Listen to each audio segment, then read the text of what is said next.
আসুক। আল্লাহর নবী বলছেন পৃথিবীতে এমন একটা সিচুয়েশন ঘটবে, মুসলমানদেরকে মারার ব্যাপারে তারা সকলেই এক হয়ে যাবে। তাদের ধর্ম আলাদা হতে পারে, রাজনৈতিক দল আলাদা হতে পারে, কিন্তু মুসলমানদেরকে মারতে হবে এই ব্যাপারে তারা এক হয়ে যাবে। গোটা পৃথিবীতে এত জাতি এত ধর্ম থাকার পরেও কোন জাতির উপরে অত্যাচার নেই, কোন ধর্মের উপরে অত্যাচার নেই, কেবলমাত্র ইসলাম আর মুসলমানদের উপরে অত্যাচার চলছে। এবার বলবেন আমরা নাকি সংখ্যায় কম। না না না, আমরা সংখ্যায় কম একথা কে বলছে? আমরা সংখ্যায় কম নই। বর্তমান পৃথিবীতে মুসলমান মনে হয় যেন 2 নম্বরে সংখ্যায় রয়েছে। এরপরে মুসলমানদের উপরে অত্যাচার চলছে, নির্মমভাবে নিষ্পেষণ চলছে। এগুলি কেন ঘটবে? বিশ্ব নবী আমার সাহাবীদের কাছে বলছেন শুনে রেখে দাও, মুসলমান নওজওয়ান পৃথিবীতে জুলুম অত্যাচারে ভরে যাবে, মুসলমানদেরকে পাখির মতো করে গুলি করে হত্যা করা হবে। এই অবস্থায় পৃথিবীতে কেমন কোন বিশ্ব নেতা থাকবে না। মুসলমানদেরকে কেন মারা হচ্ছে, তাদের অপরাধ কি এ কথা বলার আজকে সেই প্রেক্ষাপটটা চলছে। গোটা পৃথিবীতে মুসলিমদেরকে মারছে, গোটা পৃথিবী যেন নীরব দর্শক হয়ে গেছে। আর এভাবে মুসলমানদের উপরে অত্যাচার চলছে, মুসলমানদেরকে পাখির মতো করে গুলি করে হত্যা করা হচ্ছে। ভারতবর্ষে বিভিন্ন রাজ্যে মুসলমানদেরকে মারা হচ্ছে, ফেসবুকে পোস্ট করে ভাইরাল করা হচ্ছে। এরপরে প্রশাসনিক ভাবে কোন রকমের তাদের ব্যবস্থা নিচ্ছে না, বরং রাজনৈতিক ভাবে তাদের প্রমোশন দিয়ে মানা পড়িয়ে তাদেরকে বরণ করা হচ্ছে, রাজনৈতিক ভাবে তাদের প্রমোশন দেওয়া হচ্ছে। সাধারণ মেম্বার ছিল তাকে এমএলএ এমপি বানিয়ে দেওয়া হচ্ছে। এইরকম প্রেক্ষাপট যেন বর্তমান সময়ে ভারতবর্ষে চলছে। আমার ভাই আমার বন্ধুরা, বিশ্ব নবী আমার 1500 বছর পূর্বে সাহাবীদের সামনে যখন বক্তব্য দিচ্ছিলেন, বলছিলেন, এই অবস্থায় সাহাবীরা বলছেন নবী গো এমনটা ঘটবে, সেই সময় মুসলমান নাকি সংখ্যায় কম থাকবে। নবী বলছেন না না, সংখ্যায় কম থাকবে না, বরং বেশি থাকবে। সাহাবীরা বলছেন তাহলে কেমন করে ঘটবে? নবীজি বললেন ও আমার সাহাবীরা শোনো গো, যেমনি ভাবে পানির স্রোত যেদিকে বইয়ে চলে যায়, সেই দিকে নোংরা আবর্জনা খড়কুট পানির স্রোতের সঙ্গে বইয়ে চলে যায়। নবীজি বলছেন উম্মতের দোয়া আমার সাহাবীরা, তখন আমার উম্মতদের সংখ্যায় বেশি থাকবে, কিন্তু প্রকৃত পক্ষে তাদের বডির ভিতর থেকে ঈমান নামক শক্তিটা কেটে যাবে, বার হয়ে যাবে। এই অবস্থায় গোটা পৃথিবীর মানুষেরা যেন মুসলমানদেরকে মারার ব্যাপারে এক হয়ে যাবে। এরপর নবীজি বলছে আমার উম্মতদেরকে যখন 2টি রোগে ধরে নিবে, একটা রোগের নাম হলো হুব্বুদ দুনিয়া। নবীজি বলছেন আমার উম্মতরা যখন দুনিয়ার প্রেমে পড়ে যাবে, দুনিয়ার মহব্বতের পিছনে ছুটবে। বন্ধুরে আমার, আমরা সকলে আজকে দুনিয়া প্রেমিক হয়ে গেছি। আমার ছেলে 2টা, আমার ব্রেন বলছে 2টা ছেলের মধ্যে একটা ছেলেকে ডাক্তার করা লাগবে আর একটা ছেলেকে ইঞ্জিনিয়ার করা লাগবে। এইভাবে করে সবাই যেন ছেলেকে ডাক্তার মাস্টার ইঞ্জিনিয়ারের পিছনে আমরা যেন ছুটছি, আর আমাদের ছেলে মেয়েগুলিকে ইংলিশ মিডিয়ামে ভর্তি করে ডাক্তার মাস্টার বানাবো তার প্রতিযোগিতায় নেমে পড়েছি। ভাই কথাটা ঠিক বলছি না ভুল বলছি? নাম্বার 2, এই পয়েন্টের আর একটা পয়েন্ট হলো দুনিয়ার পিছনে আমরা কিভাবে ছুটছি। একতলা বাড়ি আছে কি করে দোতলা হবে, দোতলা হয়ে গেল কি করে 2টা বাড়ি হবে, এরপরে একটা গাড়ি আছে আর একটা কি করে হবে, গ্রামের বাড়ি থেকে কি করে সাজুর মোড় স্ট্যান্ডে বাড়ি বানানো যাবে, এই নিয়ে যেন আমরা দুনিয়ার প্রতিযোগিতায় নেমে পড়েছি। নাম্বার 2, নবীজি বলছে ওয়াকারাহিয়াতুল মউত, যখন আমার উম্মতেরা মৃত্যুকে অপছন্দ মনে করবে। সাহাবীরা জানতেন এই জায়গায় গেলে মরে যাব, শহীদ হয়ে যাব। এরপরে এক চুল পরিমাণ পা তাকে পিছনে দিতেন না, আর ভাবনা চিন্তাও করতেন না মরে যাব কি হবে। এ ভাবনা চিন্তা না করে মৃত্যুকে তারা স্বাগতম, ওয়েলকাম জানিয়েছে। আর নবীজি বলছেন, আমার উম্মতেরা মৃত্যুকে অপছন্দ মনে করবে। বর্তমান সময়ে শরীরে কোনো রোগ নেই, এরপরে অল বডিকে চেক আপ করার জন্য টাকা যদি কম থাকে, চলে যাচ্ছে কলকাতায়, টাকা বেশি আছে, চলে যাচ্ছে ব্যাঙ্গালোরে, চলে যাচ্ছে আপনার কিনা ওই আপনার সিএমসি ভেলোর হসপিটালে, তার থেকে টাকা বেশি আছে, বহির্বিশ্বে গিয়ে অল বডি চেক আপ করে চলে আসছে। এখন ডাক্তার যদি বলেন আপনার শরীরে তেমন কোনো রোগ নেই, কিন্তু রক্তটা মনে হচ্ছে একটু মোটা হয়ে গেছে, সুগারের লক্ষণ দেখা গেছে, এই অবস্থায় আপনাকে এই খাদ্যগুলি খাওয়া যাবে না, আর আপনাকে সকাল সকাল 2-3 কিলোমিটার হাঁটা লাগবে। ডাক্তারের কথা অনুযায়ী এবার খাবার মেনটেন্স করতে শুরু করে দিল, আর সকাল সকাল উঠে 2-3 কিলোমিটার হাঁটতে শুরু করে দিল। তবে এটা আমি নিন্দা দিচ্ছি না, আপনি করছেন ভালো কথা, কিন্তু বলে দিন ডাক্তারের গাইডকে এত সুন্দর করে মানলেন, এরপরে আল্লাহ যে সময় নির্ধারণ করেছে ওই সময়ের 1 সেকেন্ড লেট করে আপনি মারা যাবেন, এরা বিশ্বাস কি করতে পারবেন? ভরসা কে আছে? না না না, আপনার জন্য যেই টাইম আল্লাহ দিয়েছে ওই টাইমে আপনাকে যেতে হবে। তবে শুনে রেখে দেন, বডি যতই ফিটিং হোক না কেন, সুন্দর যতই থাকুক না কেন, সময় হলে চলে যেতে হবে কবরে। তবে শুনে রেখে দেন, কিন্তু কবর থেকে বাঁচতে পারবেন না, মরতে হবেই হবে। কিন্তু কবরের শাস্তি থেকে যদি বাঁচার চেষ্টা করেন, বাঁচার উপায় আছে, কিন্তু কবরের হাত থেকে বাঁচতে পারা যাবে না, শাস্তির হাত থেকে বাঁচার চেষ্টা করলে বাঁচা যাবে।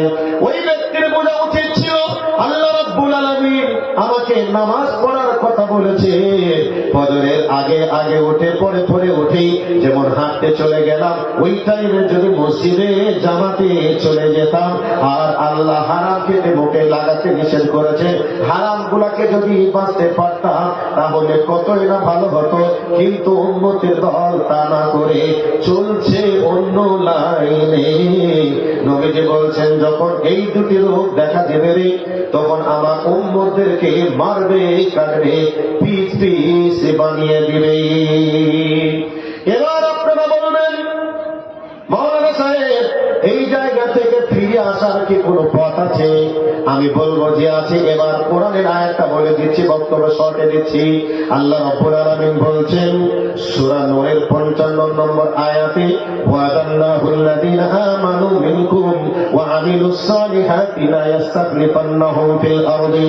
আল্লাহ রাব্বুল আলামিন বলেন, হে আমার বান্দারা, আমি তোমাদের কাছে ওয়াদা করলাম, তবে কাদের কাছে? যারা ঈমান এনেছে এবং নেক আমল করেছে। এক কথা, ঈমানদার এবং নেককার মানুষদের কাছে আল্লাহ বলছেন, আমি ওয়াদা করলাম তোমাদেরকে জমিনের নেতা বানিয়ে দিব রে, যদি তোমরা নেক আমল করো আর আমার উপরে যদি তোমরা বিশ্বাস করো, আমি আল্লাহ তোমাদের জমিনের প্রতিনিধি বানিয়ে দিব। জমিনের নেতা বানাবে কাদেরকে? যদি তোমরা ঈমান এবং আমল করতে পারো, তোমাদেরকে জমিনের প্রতিনিধি বানাবো। এবার বলবেন, মৌলভী সাহেব তুমি দেখতেও যেমন মোটা, সারা বুদ্ধিটা তোমার মোটা কেন? এরা ভারতবর্ষ গণতান্ত্রিক দেশ, যাদের সংখ্যা বেশি তারাই ভোট দিয়ে সরকার গঠন করবে, এটাই ঠিক।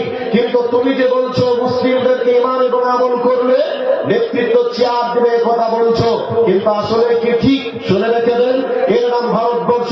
এই ভারতবর্ষে মুসলমানরা রাজত্ব করেছিল 800 বছর। এই ইতিহাসকে আমরা ভুলে গেছি না আমাদের স্মরণে আছে? স্মরণে আছে না নেই? স্মরণে আছে। আচ্ছা, 800 বছর যখন মুসলমানরা এই ভারতবর্ষের নেতৃত্ব নিয়েছিল, তখন সংখ্যা বেশি ছিল না এখন সংখ্যায় বেশি আছে?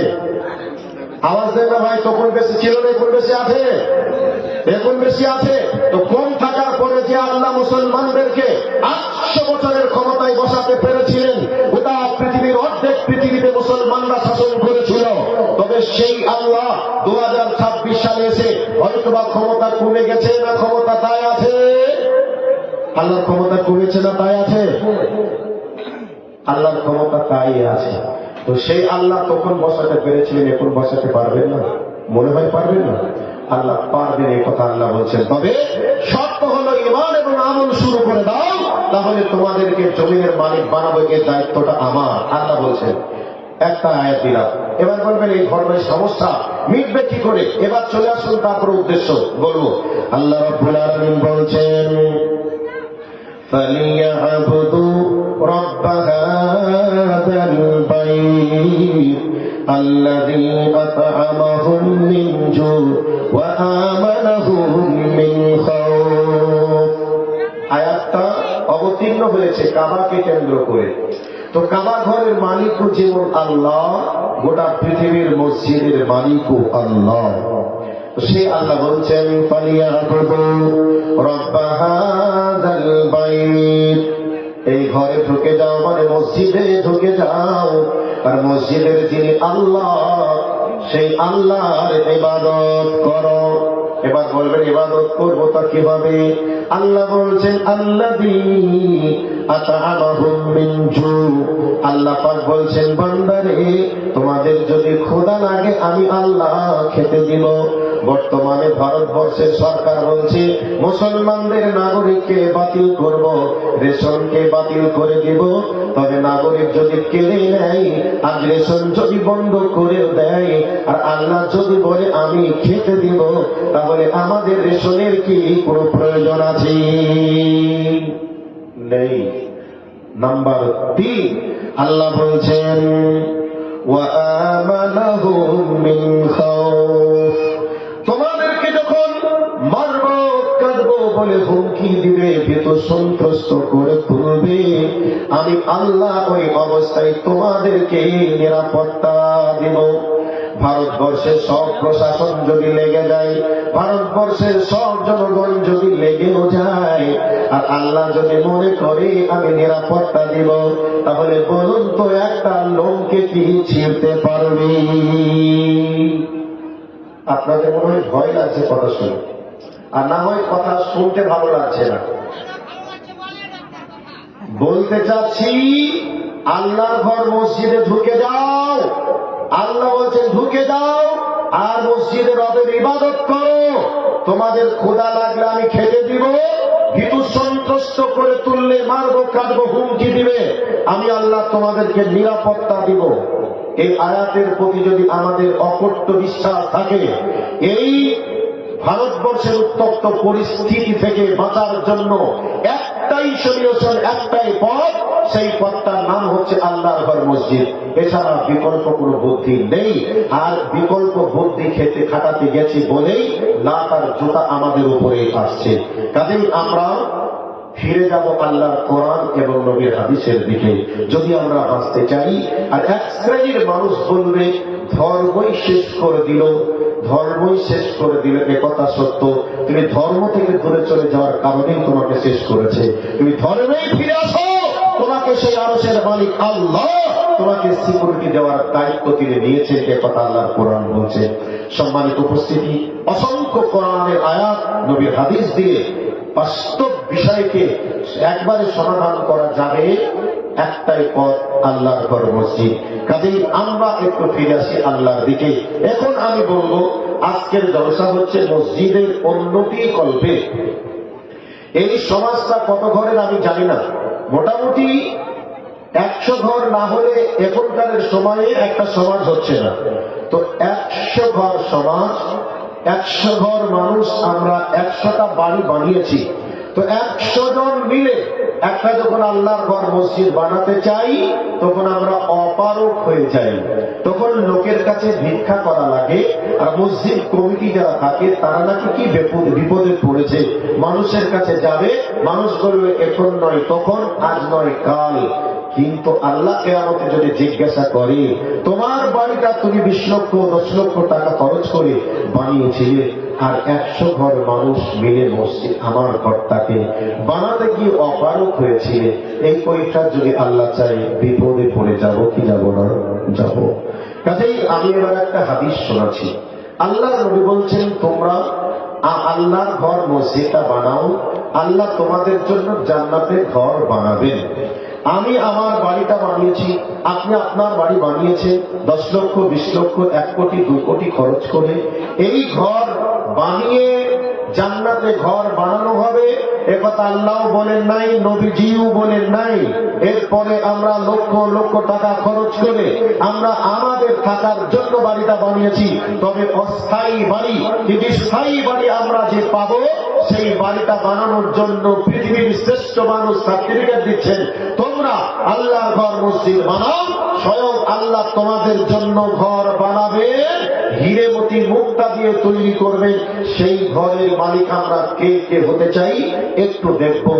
আসুন আমরা সেই আল্লাহর ঘর তৈরির জন্য একটু আগিয়ে আসি। সম্মানিত উপস্থিতি, একজন ভাই বলুন তো যে আমি আমার বাড়িটা 10 লক্ষ টাকা খরচ করে বানিয়েছি, তবে আমি এবার আল্লাহর ঘরটা বানাতে চাই। আল্লাহর ঘর বানানোর জন্য আমি 10 লক্ষ নয়, আমি 10,000 টাকা দিব। বিনিময়ে আমার ঘরটা আল্লাহ জান্নাতে তৈরি করবে, হীরেমতি মুক্তা দিয়ে তৈরি। সেই ঘরে আমি চিরদিন চিরকাল থাকবো। সেই ঘরের মেহমান হওয়ার জন্য একজন ভাইকে দেখব 10,000 টাকা দেওয়ার মতো কি আছে, একটু আগিয়ে আসুন। একজন ভাই আমার একটা কোরআন মাজিদ দান করেছেন, মাশাআল্লাহ, হায়াকাল্লাহ, বারাকাল্লাহ, জাযাকাল্লাহ, আহসানাল জাযা ফিদ দুনিয়া ওয়াল আখিরাহ। ভাইয়া, একজন কেউ কি আছেন যে 10,000 টাকা দিবেন? একটু আগে আসি তো ভাই, আল্লাহর ঘর মসজিদের জন্য।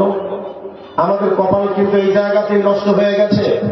আমরা দুনিয়ার জন্য সবকিছু করতে পারি, কিন্তু আল্লাহ আল্লাহ রসুলের ব্যাপারে আমরা অপারক হয়ে যাই। আল্লাহর ঘর তৈরির জন্য একজন 10,000 টাকা, আরেকজনকে বলবো ভাইয়া আপনি 10,000 না পারলে 5,000 টাকা দিয়ে একটু আগে আসুন। বিনিময়ে পৃথিবীর শ্রেষ্ঠ মানুষ নবী মুহাম্মদ সাল্লাল্লাহু আলাইহি ওয়াসাল্লাম বলছেন, তুমি আল্লাহর ঘর মসজিদ বানাও, আল্লাহ তোমার জন্য জান্নাতে ঘর বানাবেন। আসুন একটু আগে আসি। একজন বলুন তো ভাই 10,000, একজন কমপক্ষে বলুন 5,000। একটু আগে আসছে আমরা দেখি। আরে অমিত শাহ, নরেন্দ্র মোদী, যোগী আদিত্যনাথ, হেমন্ত বিশ্ব শর্মা কত মসজিদ ভাঙবে, ভাঙুক না। তার বুলটাজারের কত গতি আছে, কত তেল আছে, দেখিও আমরা। তারা ভাঙবে আর আমরা গড়বো। তারা ভাঙুক, আমরা গড়বো। এটাই আমাদের দায়িত্ব হবে, কর্তব্য হবে। অক্লান্ত মেহনত পরিশ্রম করে আমরা মাথার ঘামকে পায়ে ফেলিয়ে আমরা উপার্জন করে আল্লাহর ঘর মসজিদ বানিয়ে আখিরাতের জান্নাতে যাবো। আর এই বেঈমানের বাচ্চা বেঈমানগুলি তারা ভালো ভেঙে জাহান্নামের নর্দমার কীট হোক। এই জন্য আমরা মধ্যে মুজাহিদ নওজোয়ান তরুণ আগিয়ে আসবো আল্লাহর ঘর মসজিদ বানানোর জন্য। আসুন একজন মধ্যে মুজাহিদ 10,000 টাকা দেওয়ালা কে আছেন? একজন। তার জন্য আমি মুসাফির হালাতে রয়েছি। নবীজি বলেছেন 3 শ্রেণীর মানুষের দোয়া ডাইরেক্ট কবুল হয়, তার মধ্যে একটা হলো মুসাফির। মুসাফির যে দোয়া করবে ওই দোয়া আল্লাহর দরবারে কবুল হবে। আমি হয়তো বেঈমান হতে পারি, এ কথা সত্য, কিন্তু আল্লাহর নবী বলেছেন মুসাফিরের দোয়া কবুল হবে। আমি মুসাফির, আপনাদের জন্য দোয়া করব। একজনকে আছেন 10,000 টাকা দেওয়ালা, একটু আগে আসুন তো ভাই। মসজিদ কমিটির যারা রয়েছেন, অত্র এলাকার ব্যবসায়ী ভাই আছেন, চাকরিজীবী রয়েছেন, কৃষক ভাইরা রয়েছেন, একটু আগে আসুন। মাত্র 10,000 টাকা দেওয়ালা একজন আসুন, 5,000 টাকা দেওয়ালা। আর তারপরেও কমপক্ষে হলে একজন মুখটা খুলুন সর্বপ্রথম যে আমি 2,000 টাকা দেব। একটু আগে আসুন, একবার লিল্লাহি তাকবীরের আওয়াজ দিই, সিংহের মতো গর্জন দিয়ে বলুন যে আমার ঘর তৈরি হয়ে গেছে সত্য, কিন্তু আমার ঘর তৈরি করে আমি জান্নাতে ঘর পাবো এর কোনো গ্যারেন্টি কার্ড কোথাও থেকে পাই নাই, কিন্তু নবীদের মুখ থেকে আমি গ্যারেন্টি কার্ড পেয়েছি। আল্লাহর ঘর মসজিদ বানালেই জান্নাতে ঘর পাওয়া যাবে। সেই দিকে লক্ষ্য রেখে আল্লাহর ঘরের জন্য আমি 2,000 টাকা দিলাম, 5,000 টাকা দিলাম, 10,000 টাকা দিলাম। একবার জোরে বলি নারায়ে তাকবীর। কে আছেন ভাই? 5,000 টাকা 10,000 টাকা দিতেও যদি কষ্ট মনে হয়, আমার বাবাজি রিটায়ার্ড প্রবীণ মানুষ, যুবকদের মুখে ঝামা ঘষে দিয়ে বলছে যুবকরা পারলো না, আমি তো আছি। রিটায়ারমেন্ট ইনকাম হয়তো বা করতে পারে না, এরপরেও জান্নাতে ঘরের জন্য 2,000 টাকা একবারে কর করে মোদি মার্কার নোট দিয়েছে। নারায়ে তাকবীর, মাশাআল্লাহ। জাযাকাল্লাহ খায়রাল জাযা ফিদ দুনিয়া ওয়াল আখিরা। আল্লাহুম্মা সাল্লি আলাইহি আল্লাহুম্মা বারিক আলাইহি। আল্লাহ, তোমার বান্দা প্রবীণ মানুষ 2,000 টাকা নগদ দিয়েছে আল্লাহ তোমার ঘরের জন্য। আল্লাহ, তোমার নবী বলেছেন, মান বানাল মসজিদা লিল্লাহি বানাল্লাহু লাহু বাইতান ফিল জান্নাহ, যে ব্যক্তি আল্লাহর ঘর মসজিদ বানাবে তার জন্য আল্লাহ জান্নাতে ঘর বানাবেন। আল্লাহ, তোমার বান্দার জন্য জান্নাতে ঘরটা তুমি রিজার্ভ করে রাখো। আয় আল্লাহ, জীবনের ভুল ভ্রান্তিগুলি তুমি ক্ষমা করে দাও। রব্বুল আলামিন তিনাকে শিফায়ে কামিল আযিলা দান করো। আত্মীয় স্বজন যারা তোমার কাছে চলে গেছে সবার কবরের শাস্তিকে তুমি মাফ করো। সংকীর্ণ কবরকে প্রশস্ত করো, অন্ধকার কবরকে আলোকিত করো। আমার ওই বাবাজি যখন দুনিয়া থেকে যাবে আল্লাহ কালেমায়ে তাওহীদের প্রতি বিশ্বাস রেখে শেষ বিশ্বাস ত্যাগ করার তৌফিক দান করো, সকলে বলি আমিন। আর একজন বেনামিতে 500 টাকা দিয়েছে। আয় আল্লাহ, তোমার বান্দা কে কি বান্দা না বান্দি তুমি জানো, আমরা জানি না। আল্লাহ, তোমার বান্দার দানকে তুমি সাদরে মঞ্জুর করো, জিন্দেগির ভুল ভ্রান্তিগুলি ক্ষমা করো। আল্লাহ, 500 টাকার বিনিময়ে 5 লক্ষ টাকার মালিক তুমি দুনিয়ায় বানাও। 5 কোটি টাকা সব তার আমলনামায় জমা করো, আমিন। জাযাকাল্লাহ খায়রাল জাযা ফিদ দুনিয়া ওয়াল আখিরা। আল্লাহুম্মা সাল্লি আলাইহি আল্লাহুম্মা বারিক আলাইহি। ভাইয়া, আপনাদের এলাকা অত্যন্ত ধনী এলাকা, আমি জানি, দান প্রিয় এলাকা। কাজে আমি 5,000 টাকা চেয়েছি, 10,000 টাকা বেশি চাই নাই, মাত্র 10,000 আর 5,000 করে চেয়েছি। একজন 2,000 চেয়েছিলাম, একজন প্রবীণ বয়স্ক শ্রদ্ধেয় পিতাজান উনি দিয়েছেন 2,000, একজন 500, আর একজন ভাই আমার 500 টাকা দিয়েছে। হায়াকাল্লাহ বারাকাল্লাহ জাযাকাল্লাহ খায়রাল জাযা ফিদ দুনিয়া ওয়াল আখিরা। আল্লাহুম্মা সাল্লি আলাইহি আল্লাহুম্মা বারিক আলাইহি। ভাইয়া, 5,000 টাকা দেওয়ার কেউ নেই? কালেকশনকে আগে হয়ে গেছে, সবাই কালেকশন 50 কিলো রড কে দিল না?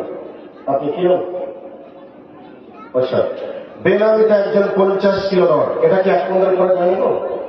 1 কুইন্টাল করা যাবে না? 50 কিলো রড। আজকে মসজিদের কি কাজ বাকি আছে? তৈরি হবে, বাদ দিয়ে তৈরি হবে। আচ্ছা, একজন বেনামিতে 50 কিলো রড দান করেছেন। আল্লাহ তার দানকে তুমি কবুল করো। রডের কাজ কি? বিল্ডিং কে ধরে রাখা। আল্লাহ, ওনাকেও তুমি দিন ইসলামের উপরে তুমি অটল থাকার তৌফিক দান করে, যেন পদস্খলন ঘটে না যায়। আল্লাহ, আত্মীয় স্বজন যারা তোমার কাছে চলে গেছে তাদেরকে তুমি মাফ করে দাও। আল্লাহ, ওনার বাড়ির সকলকে তুমি নামাজি বানিয়ে দাও। রব্বুল আলামিন, কেউ যদি অসুস্থ থাকে আল্লাহ তাকে শিফায়ে কামিলা আযিলা দান করো, আমিন। জাযাকাল্লাহ খায়রাল জাযা ফিদ দুনিয়া ওয়াল আখিরা। আল্লাহুম্মা সাল্লি আলাইহি আল্লাহুম্মা বারিক আলাইহি। ভাইয়া, একটু আগে আসুন তো, কত আছে ভাই? 1200। একজন যুবক ভাই আমার 1200 টাকা দিয়েছে। আল্লাহ, আমার ভাইয়ের দানকে তুমি সাদরে মঞ্জুর করো। হায়াকাল্লাহ বারাকাল্লাহ জাযাকাল্লাহ খায়রাল জাযা ফিদ দুনিয়া ওয়াল আখিরা। আরেকজন ভাই আমার 1500 টাকা দিয়েছে। আল্লাহ, আমার ভাইয়ের দানকে তুমি কবুল করো, মনের আশাকে পূরণ করো, জিন্দেগির গুনাহকে তুমি মাফ করো, আমিন। আল্লাহুম্মা আমিন। কি বললেন?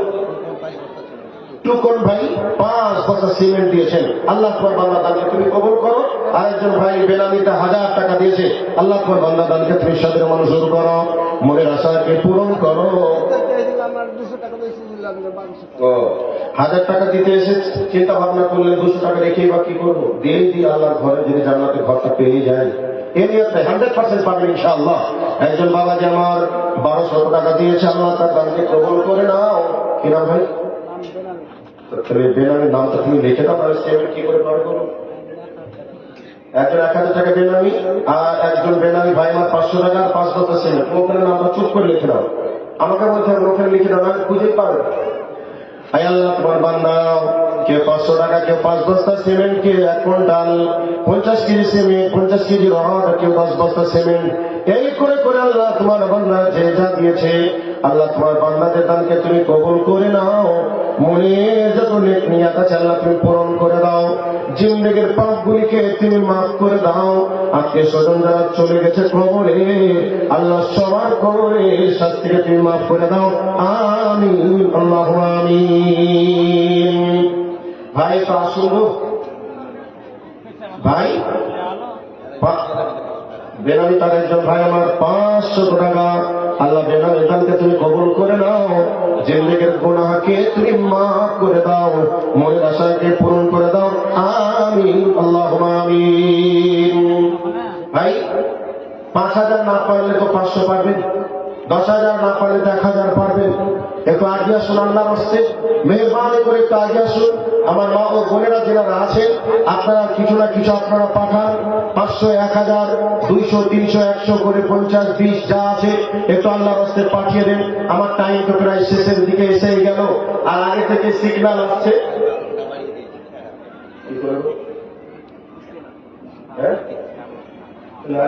মানুষ আসছে, এখন আমি কি করে কালেকশন করবো? তাহলে বক্তব্যটা আরেকটু রাখতাম। সব গ্রাস করেছে।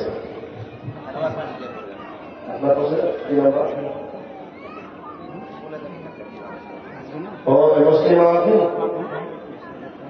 কত টাকা বেতন দেন তো মুখ হিসেবে? বেতন খুব বেশি দেন নাকি? 7,000? 7,000 বেতন পাওয়ার পরে যদি 5,000 টাকা দেয়, থাকে ক হাজার? 2,000। 2,000 একটা মানুষের সংসার চলবে তো এক মাস? আল্লাহ চালিয়ে দিবে। আমার তো আল্লাহ চালাই, আপনার কি করে চালাবো সেটা একটা করছি। দেখছি ও মালখানি সাইডে আছে, তাই না? আচ্ছা আচ্ছা, মাশাআল্লাহ। আপনাদের মসজিদের ইমাম সাহেব উনি 5,000 টাকা, মাশাআল্লাহ, জাযাকাল্লাহ খায়রান জাযা ফিদ দুনিয়া ওয়াল আখিরাহ। আল্লাহুম্মা সাল্লি আলাইহি, আল্লাহুম্মা বারিক আলাইহি। মাবুদ গো, তোমার বান্দা মসজিদের ইমাম 5,000 টাকা তোমার দরবারে দিয়েছে। রব্বুল আলামিন তোমার বান্দার দানকে তুমি কবুল করে নাও। আল্লাহ, তার দিনে যত মেহনত আছে সমস্ত মেহনত গুলিকে তুমি নাজাতের ওসিলা হিসাবে কবুল করে নাও। আল্লাহ গো, দিনের দায়ী হিসাবে তুমি কবুল করে নাও। যত রকমের বালা মুসিবত আছে সমস্ত বালা মুসিবত থেকে হেফাজত করো। ওনার আত্মীয় স্বজন, মা বাবা থেকে নিয়ে শুরু করে যতজন কবর গৃহে চলে গেছে সকলের কবরের শাস্তিকে তুমি মাফ করে দাও। আমিন, আল্লাহুম্মা আমিন। জাযাকাল্লাহ খায়রান জাযা ফিদ দুনিয়া ওয়াল আখিরাহ। আল্লাহুম্মা সাল্লি আলাইহি, আল্লাহুম্মা বারিক আলাইহি। আল্লাহ, তোমার আরেকজন বান্দা 100 টাকা দিয়েছে। আল্লাহ, তোমার বান্দার দানকে কবুল করে দাও, মনের আশাকে তুমি পূরণ করে দাও। আমিন, আল্লাহুম্মা আমিন। আরেকজন 100 টাকা দিয়েছে। রব্বুল আলামিন তোমার বান্দার দানকে কবুল করে নাও। আমিন, আল্লাহুম্মা আমিন। জাযাকাল্লাহ খায়রান জাযা ফিদ দুনিয়া ওয়াল আখিরাহ। আল্লাহুম্মা সাল্লি আলাইহি, আল্লাহুম্মা বারিক আলাইহি। ভাই 2,000 চেয়েছিলাম, পেয়েছি। 5,000 চেয়েছিলাম, আমার সম্মানিত শাইখ ইমাম সাহেব বলে দিয়েছেন। চেয়েছিলাম আর একটা 10,000, আসি নাই। এতগুলো মানুষের মাঝে কি অপমান হবো? 10,000 টাকা দেওয়ার কেউ নেই ভাই। তা পরবর্তী বক্তার হাতে দেবেন নাকি জানি না। পরবর্তী বক্তার হাতে দেবেন।